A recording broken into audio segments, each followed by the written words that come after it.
Episode 3ရဲ့အစမှာတော့ကျွန်တော်တို့ကိုငယ်ဘဝပုံလေးတစ်ခုစီခေါ်သွားပါတယ်။အင်းပွင့်နေကြမှာဝယ်နဲ့ Elfie တို့နှစ်ယောက်သားရှိနေကြတာပါ။ Elfie ကဝယ်ကိုကျင်နာတတ်ပြီးဘသူထက်မဆိုတတိရှိတဲ့သူလို့ယုံကြည်နေခဲ့တာ။သူတို့နှစ်ယောက်ကြားမှာခိုင်မာတဲ့ကတိတစ်ခုရှိခဲ့ပါတယ်။တူတူမျောတင်တက်ကိုတက်ကြမယ်။ပြီးရင်ကောင်းကင်ရံကိုအတူတူကြည့်ကြမယ်ဆိုတာပါပဲ။ဒါပေမဲ့အခုချိန်မှာတော့ Elfie ကမျောတင်ထိတ်မှာမချစ်ဗန်ဒီတယောက်ဖြစ်နေခဲ့ပြီးဝယ်ကတော့မော်ဒစက်မှာမတုံးတတ်တဲ့အတွက်အเจ้าမှာအရေးချင်းမရှိဘူးလို့ကဲ့ရဲ့ခံနေရတဲ့ចောင်းသားတယောက်ပေါ့။တမနက်မှာတော့ចောင်းလုံးနဲ့မကတစ်မျိုးလုံးမှာဟိုးလီတကြော်ဖြစ်သွားစေမယ်သတင်းတစ်ခုထွက်ပေါ်လာပါတယ်။အဲ့ဒါကတော့မျောစင်ထိတ်က permission မှာ Elfie ဟာသူ့ရဲ့12ခုမြောက်မော်အစ်စ်ကိုဖန်တီးနိုင်ခဲ့ပြီဆိုတဲ့သတင်းပါ။ဒါမော်လုံးကမှမယုံနိုင်စရာအောင်မြင်မှုတစ်ခုဖြစ်ပြီးသူမကိုတမိုင်းတစ်လျှော့အကြီးကျယ်ဆုံးမော်ဆီယာမာတအုပ်ဖြစ်သတ်မှတ်လိုက်ရတာပါ။ဝယ်ကတော့ဒီသတင်းကိုဖတ်ပြီးမင်းတကယ်ကြိုးစားနေရပဲ Elfie ငါလည်းမင်းတော့ကိုအမိလိုက်နိုင်အောင်ကြိုးစားရမယ်လို့သူ့ကိုယ်သူအားပေးနေခဲ့ပါတယ်။အကြခင်မှာပဲမျောစင်ပေါ်ကနေကျောင်းတော်စီကိုအထူး order တစ်ခုကျလာပါတယ်။ Elfie ရဲ့မော်ပညာအသစ်အတွက်လိုအပ်တဲ့မော်ပစ္စည်း crystal တွေ Tanjiro နဲ့ကနေတွားရောက်ရှာဖွေဖို့ပါ။ဒီ order တွေကိုဖြည့်ဆည်းပေးနိုင် credit တွေအများကြီးရမှာမို့ဝယ်အတွက်တော့ဒါမျောစင်ပေါ်တက်ဖို့အခွင့်အရေးကောင်းတစ်ခုဖြစ်လာခဲ့ပါတယ်။ဝယ်ဟာသူ့ရဲ့အခန်းပေါ် Ross DC ကနေအစင်းမြင့်ထားတဲ့မော်ပစ္စည်းအချို့အကူအညီတောင်းပြီး Tanjiro နဲ့ကိုတကူတော့ဆင်းခဲ့ပါတယ်။ Tanjiro ရဲ့အလွာလေးတော်ကိုရောက်တဲ့အခါဝယ်ဟာအန်ရီယန်နဲ့ကြုံနေရတဲ့ Iris ဆိုတဲ့မိန်းကလေးတစ်ယောက်ကိုကယ်တင်ခဲ့ပါတယ်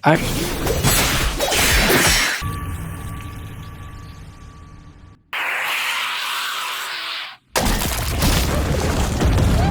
ကဝဲကိုကြည့်ပြီးခုနကမော်ပညာသုံးလိုက်တာမဟုတ်ဘူးမလားလို့အန်အော်တကြီးမေးခဲ့ပါတယ်။ဘဲကတော့သူဟာမော်မတက်သူဖြစ်ကြောင်းဝန်ခံလိုက်ပါတယ်။ Iris ကတော့ဝဲကိုအထင်မသေးပဲမော်မတက်ပေမဲ့သူတစ်ပါးကိုကယ်တင်နိုင်တဲ့တတိရှိသူကိုကျွန်မလေးစားပါတယ်လို့ပြောခဲ့ပါတယ်။သူတို့နှစ်ယောက်ဟာတန်ဂျီရိုနဲ့မှစကားပြောရင်ခီးဆက်ခဲ့ကြပြီးဝဲကသူ့ရဲ့ခံယူချက်ကို Iris ကိုပြောပြခဲ့ပါတယ်။မော်ပညာကအစွမ်းတက်ပေမဲ့အရာရာတော့မဟုတ်ဘူး။ဒီလိုတန်ဂျီရိုနဲ့မှဆိုရင်ဘူးတုတဉာဏ်ပညာနဲ့အတွေ့အကြုံကမော်မတက်တဲ့ဟာကွက်တွေကိုဖြည့်ဆည်းပေးနိုင်တယ်ဆိုတာပါပဲ။ဝဲရဲ့အတွေ့အကြုံအရသူတို့ဟာပုံမှန်ထက်ပိုကြီးမားတဲ့အရာတစ်ခုရှိနေရကိုသတိပြုမိသွားပါတယ်။အဲ့ဒါကတော့ Force Orca ရဲ့အရှင်သခင် Forest ပါပဲ။ဒီ monster ရဲ့ခန္ဓာကိုယ်တစ်ခုလုံးရေခဲပြင်းနေနဲ့ပုံလန်ထွားပြီးရိုးရိုးရိုက်ချက်တွေနဲ့မတည်နိုင်သလိုအသားချင်းထိမိတာနဲ့ခဲသွားစေနိုင်တဲ့အန္တရာယ်ရှိတဲ့ကောင်ကြီးပါဝယ်က Iris ကိုဘေးကင်းရမှာနေခိုင်းပြီးဓာတ်တလက်ထဲနဲ့ရင်ဆိုင်မှုပြင်လိုက်ပါတယ်အားလုံးကမော်မပါပဲဓာတ်ကိုဘလို့တိုက်ပါလဲလို့တွေးနေချိန်မှာပဲဝယ်ကသူ့ရဲ့အမကန်ရင်ဆန်တဲ့လှုပ်ရှားမှုတွေနဲ့ Forest ရဲ့တိုက်ခိုက်မှုတွေကိုရှောင်တိန်ခဲ့ပါတယ်သူက Rusty ပေးလိုက်တဲ့ပောက်ကွဲစေတတ်တဲ့မော်ပစ္စည်းတွေကိုအသုံးချပြီး monster ရဲ့ခြေလက်တွေကိုချိုးနေခဲ့ပါတယ်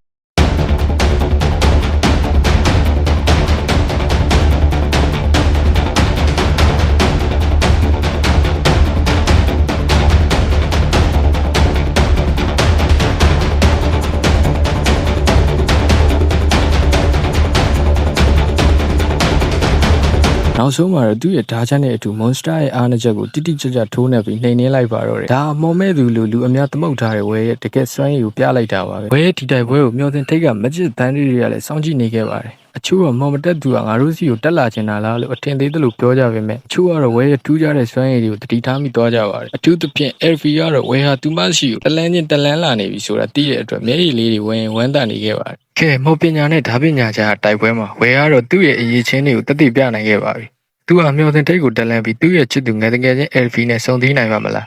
နောက်ထပ်ဘလို့အခက်အခဲတွေကသူ့ကိုစောင့်ကြိုနေအောင်မလဲဆက်လက်စောင့်ကြည့်ပေးကြပါအောင်ခင်ဗျာ Episode 3ကတော့ဒီမှာပဲပြီးဆုံးသွားပြီဖြစ်ပါတယ်